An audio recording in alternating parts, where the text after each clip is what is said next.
What's going on, everybody? Brent Power here from Channel Islands Surfboards. We're back with Todd Janda, the man. He designs all of the CI gear. We love Todd, and of course, the infamous Parker Coffin. Thank you, Parker. Thanks for being here, boys. You're welcome, my pleasure. This afternoon, we're going to touch on leashes, leggies, whatever you want to call them. They're a key part of surfing. They're a key part of what we do at Channel Islands. And we've got some brand new technology and some key features that we really need to explain to the world. So Todd, talk us through some of the things that you've been designing with the leashes. And Parker, I'd love to hear what you like about the leashes too. But first, Todd, let's dive in. What do you got for us? Yeah, so came on, wanted to relook at all of our leashes all over again. Starting from ankle cuff, cord, leash end, rail saver, and like make sure everything was covered. And the idea was really just to make a gimmick-free leash that you can trust and you don't have to think about it, and try and make it to where it's really like you don't feel it as much as possible. Like just try keeps the board attached to your leg and it keeps it mellow. Yeah, Parker, that's a very good point. I think the key thing with a good leash is you don't even know it's there, right? For sure, yeah. Leashes, I mean, the main thing that I think about when I'm grabbing a leash and looking at it, cuff size, that matters a lot. Your ankle's pretty important when you're riding waves. You don't want some big bulky thing feeling claustrophobic and limiting in your mobility. Obviously Velcro too, I always do a pretty good Velcro check and kind of make sure that when it's going down, it's pretty hard to grab and get up.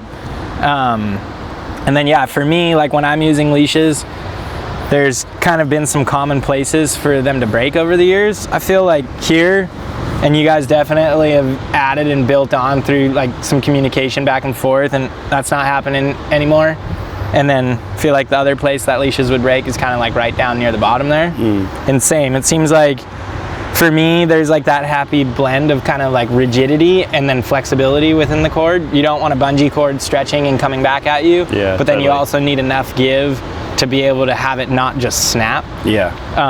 And this new run has been really well received, I think, from just about everybody. And also too in different temperature waters. When you're somewhere cold versus somewhere warm, kind of generally, it seems like when you go somewhere warm, there's a little bit more of that bungee cord effect. And this latest mold seems to just do really well throughout all temperatures and all climates, and yeah, I think everybody's been pretty pumped on all Todd's Beautiful. hard So work. Todd, Yeah. let's go back to the start there. You touched on a pretty important part, the Velcro, or I'm sure there's a much more technical term than Velcro, right? Yeah, like Velcro is like Kleenex or Xerox. it's a name brand. We don't actually use Velcro because it's not the best material, or it's a great brand, but it's not the best for surf leashes. Learned something new today. See? So listen. The actual technical term is hook and loop. Hook and loop. And what hook and loop is basically you have your loop, which is your fuzzy side, so it's got all these little hairs and stuff in it, and you got your loop, your hook, which is basically a bunch of fish hooks. And the idea is to make sure the hook and loop that we use, not Velcro, and it's nominated and it's used the same brand every single time, is make sure that like these hooks actually have some movement back and forth. Because if they're too stiff, they'll just rip right out of the hair, the loop. So like basically like when you attach it, and it's always best to attach it dry, because when you attach it dry, this is super fuzzy. When it's wet, it kind of like goes down and gets like too smooth, and the little hooks can't really fully engage it. So that basically you want it to get in there, and what happens is the hooks go back and forth like this. It makes it harder for the leash to rip off, rather than if it's too stiff, it'll just pop right off. Right. That's the worst feeling when you fall off and underwater, you just feel, Oh. it doesn't happen with these. I'm going to drown now. Yeah, not a good feeling in the ocean. Yeah, so we have two different versions of the hook actually. So we have like like a little bit harder hook here. Yeah, it's very coarse compared to the one at Yeah, and that makes sure that it doesn't even start. And then you don't want to do the whole thing, because then it's too hard, because you do want to be able to take it off if it gets hooked up on the reef or whatever. Yeah. You still want to be able to get it off. So if we did that whole thing, it'd be like really hard to get off. So basically just making sure, and it's all the materials that we use, is we specify exactly what to use. We don't let our factories just go get like a commodity, like whatever's cheapest. Like we use German urethane, from the same vendor every single time, because that's the best with that stretch and strength ratio. And then even on our custom molded leash ends. So you want to have that right amount of stiffness so it stays, so it doesn't get tangled up. But then if you make it too stiff, then you get snappage. And then another thing we added is our patent pending flex ring, which is a soft silicone little gasket basically, because that's what I've found over years of doing leashes. That's the most common spot where leashes break. It's a weak point, right? Like Kinda. you were mentioning before. Yeah, because this is harder. So it just breaks so it's like off. a sever point. So basically, having that flex ring that actually goes inside of the leash end, it gives like a buffer and kind of takes care of that little weak spot. That's a really big difference for I think our leashes. Yeah. That's one small thing that has fixed, I feel like 90% of the time I was breaking my leash, it was at that point. And it's definitely can tell a difference with that little addition. Yeah, and that's obviously exclusive to us with our patent pending on it. So that was a great addition to that. I mentioned already our urethane, German urethane. So it's super strong, extra reliable. And then the materials we use, it's a high pull-on material in the ankle cuff and the rail saver. So it's super lightweight, doesn't absorb water, and it's just really strong. It's bomb-proof, like it's super strong. Ooh, And then I like that. And then the hook and loop we use is that super aggressive hook on your rail saver, because nobody's gonna panic and try and detach your board from the rail saver. They're gonna do it from their ankle. So we were able to use it there. Speaking of bomb-proof, Parker, you catch a lot of bombs. You travel the world. You look for big scary waves quite often. When you're looking at leashes, what are the kind of things that you like to feel for? I mean, it just like what you said, depends kind of where you're at and what you're looking to do. Obviously, like comp leashes, I feel pretty comfortable using them up to call it like a 6-foot wave. And then just for me personally, like just peace of mind, I'll normally jump to a little bit of a thicker cord and thicker leash cuff, and everything just kind of gets a little bit more bulky. But yeah, flexibility, you just don't want that kind of slingshot back effect. That always freaks me out. So I'm always kind of like grabbing and testing the stretch more than anything else. And then yeah, too long or too short, I think is also, there's a happy medium. I kind of like nothing less than a 6-foot cord and nothing more than a 7-foot cord. At 8 feet, for me, it just kind of starts to feel like it gets pulled, and I'm kind of having a lot of effort to get my board back, and I don't really love that. But yeah, I try my best to make sure that I have a leash that I trust, you know, more than anything else. Like everybody's kind of got their, I guess, favorites, you know? For me, my favorite's like a 7-foot, 1/4-inch thick leash. That's my favorite. I feel like I trust that just about anywhere all over the world. And when I'm home and the waves are a little bit softer and you need that get up and go feel, I definitely really like those new Hex Cord comp leashes. I feel like in small waves, you're just trying to stay as light as you possibly can and have as little bit of drag as you possibly can, and that thin Hex Cord just seems like it helps. I like to just pretend that I'm not even wearing a leash. Yeah. So you touched on that really quickly. Todd, I've got a question for you. So we have 2 different types of cords in our range. So we have the traditional cylinder.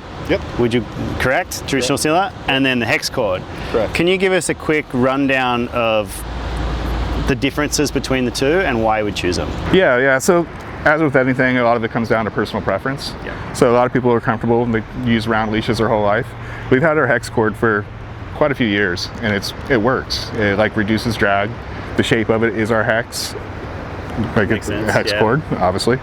But it also gives it a little bit more strength, because it's still, like a comp leash is still a 5.5 millimeter thick or diameter, but just having those little corners on it just gives it a little bit more like strength, even though they're still the same thickness.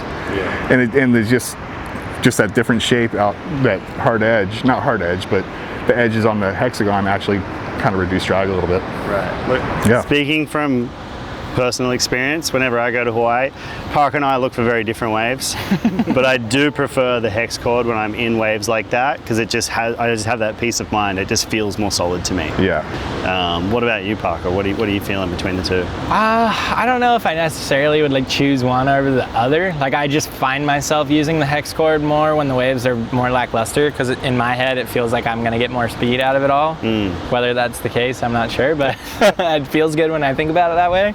And then yeah, like I said, when I'm going and kind of surfing bigger waves, the main thing I'm looking at is thickness. Yeah. But I would trust the Hex Cord. I would trust, what's the name of the other one? Just round cord. Round cord. Yeah, like either one I feel pretty comfortable using, and but I use both all the time and kind of just throw whatever I got in my bag, and sometimes they're Hex Cords and sometimes they're not, but I'm really stoked with our leashes, and I'm breaking a lot less these days than I was before, which feels good. Awesome. Yeah, the idea is just to make it as least noticeable as possible. See, all the way down to the cuff is super squishy EVA cuff that we have. So similar to our Attraction, it's a closed cell EVA molded with our custom design on it. It's got a nice grip to it, so it's not sliding around on your ankle. Real soft and cushy, so you, like when you are getting that pull, it's not like really hurting or anything. So it's really soft, and the main thing is it grips really well. And then like talking, like you said, different temperatures of water temperatures, like it definitely has an effect like on the leash. And just by using that trusted vendor that we have for our urethane, and just working with them for so long, we just got the right formula. Yeah, it's crazy. I can just tell, like even with the pads, leashes, the bags, there's like a certain point where it's like the consistency of feedback. Like you just go through enough iterations to where all of a sudden you're like feeling all those steps getting you to that point. And I feel like now across the board, when you look at everything, there's been enough feedback loops and like course corrections to make all the product feel like now it's definitely the best that it's ever been, in my opinion. Yeah. And that feels good. So thanks, Todd. Yeah. Thanks, Brent. Yeah. like one other tidbit, like some people do it, some people don't. Like, just don't wrap your leash around your fins, because you get those little nicks, and that's like what starts. That's what starts it. So you see guys like just cranking it around their fins, and you're getting those little nicks in it. It's like, don't do that. And it's probably always a good idea just to check your equipment. And it's like, it's not a life-saving equipment, it's a convenience equipment, but you definitely want to know that it's in the best shape possible. Sounds like just be smart. Yeah. Harder for some people. All right, well, that's a lot of things in one type of product. Yeah, leashes are tough, because it's something that you want to make sure are going to work. If leash doesn't work, it's going to ruin your day and your session, and Or save your life. Could do that too. Yeah. But I will say it is like the normal person might just grab a leash and be like, oh cool, it's a leash. You know, there's not that much to a leash in some people's minds, but they're wrong. Yeah. You can get like all those little details again. It's like when you make all those little things a little bit more fine-tuned, that's when you realize it's a good product. You don't know why necessarily, but it's all the little baby details working together that end up making it all feel good, you know? And I think that's like where we kind of got to the leash with everything. Yeah. Like I'm dating myself, but like our factory that makes our leashes, I've worked with them for 20 years. Wow. So they know, like they make leashes, they're the best at it. Yeah. And that's where we make our leashes, and they know how to make a good leash. They know the importance of it, and it's just those details of making sure that we don't leave any stone unturned, and making sure that the best boards in the world are attached to your leg. There you go. Yeah. Well said, Todd. Thank you so much. Thank you for going so deep into the leashes and all the categories, Parker. I really appreciate your time and your input. We love that. Thank you everybody for watching, and that's a wrap. CI Accessories. Thank you.